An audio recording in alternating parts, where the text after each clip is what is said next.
have you ever really stopped to think about how your teeth can do what they do day in and day out without just shattering? Well, today, we're going to unpack the biology behind one of the most incredible and honestly overlooked structures in our entire body, the tooth's secret shock absorber. All right, let's just jump right in with a puzzle.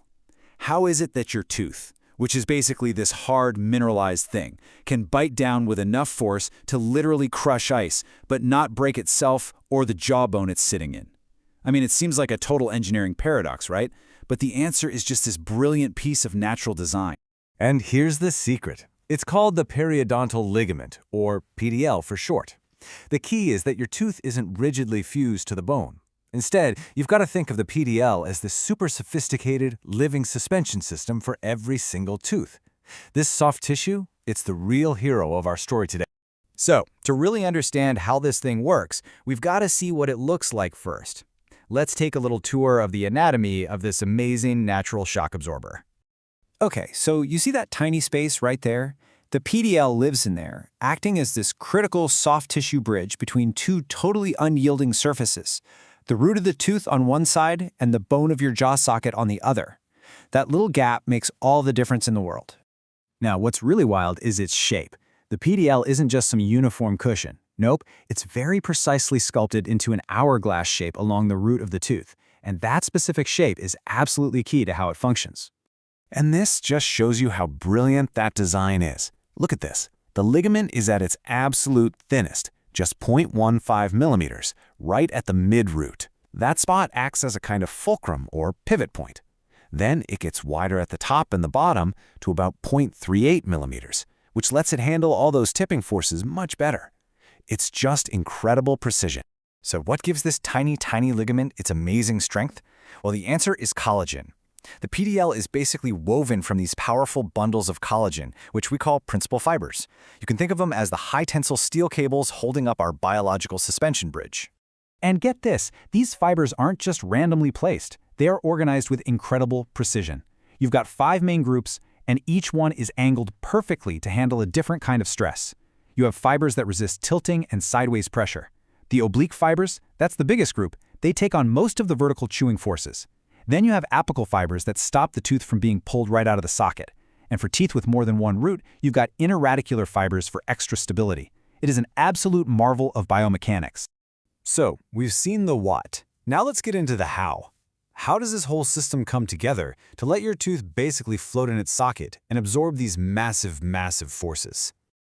You know, the mechanics are so complex that scientists actually have 3 main theories to try and explain how this tiny ligament does its incredible job. And the truth is, they probably all work together.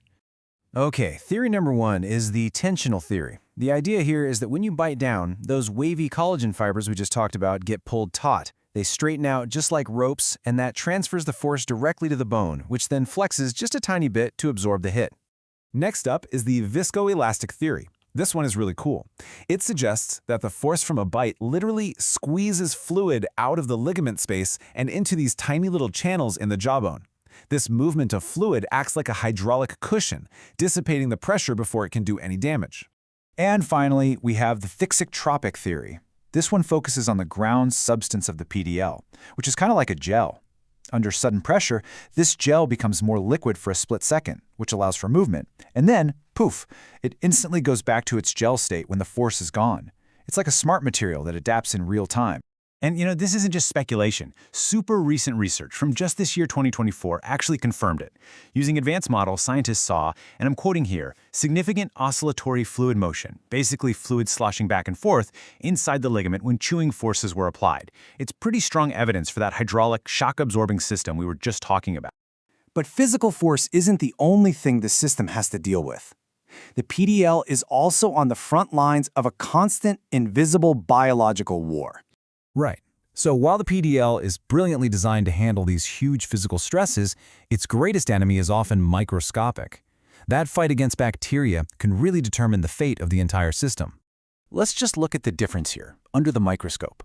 On the left, you've got a plaque sample from a healthy mouth. It's pretty calm, mostly non-moving bacteria. But then you look at the sample on the right from a diseased periodontal pocket, and it is chaos. you're seeing these high-risk motile bacteria, spirals, comma-shaped rods, just actively swimming around. The difference is night and day. In fact, in a really unhealthy, disease-causing plaque sample, these motile swimming organisms can make up more than 20% of the entire bacterial population. And this invasion is what triggers the inflammation that can go on to directly attack and destroy the periodontal ligament. And that brings us to our final and maybe most important point. The PDAL isn't just a passive victim in all of this. It is an active, dynamic battlefield where a process of constant remodeling is taking place. You see, the periodontal ligament is one of the most dynamic tissues in your entire body. It has an insanely high turnover rate. What that means is it's constantly breaking down old tissue and rebuilding new tissue to adapt to stress and repair any damage. It's never static. The best way to think about it is like a permanent construction site with two main teams working around the clock. You've got the builders. These are cells that create new collagen fibers and tissue. And then you have the demolition crew, cells that break down and clear away all the old damaged tissue to make room for the new stuff. So a healthy periodontal ligament isn't a sign that there's no damage happening. Not at all. It's a sign that the builders are winning. Health, in this case, is literally the outcome of a continuous, successful battle where repair is happening faster than breakdown. And that really leaves us with the final thought, doesn't it? We now know that this incredible structure is in a constant state of flux, always fighting to rebuild and protect you. So the real question becomes, what choices are we making every day, from what we eat to how we care for our mouths, to help the builders win that fight?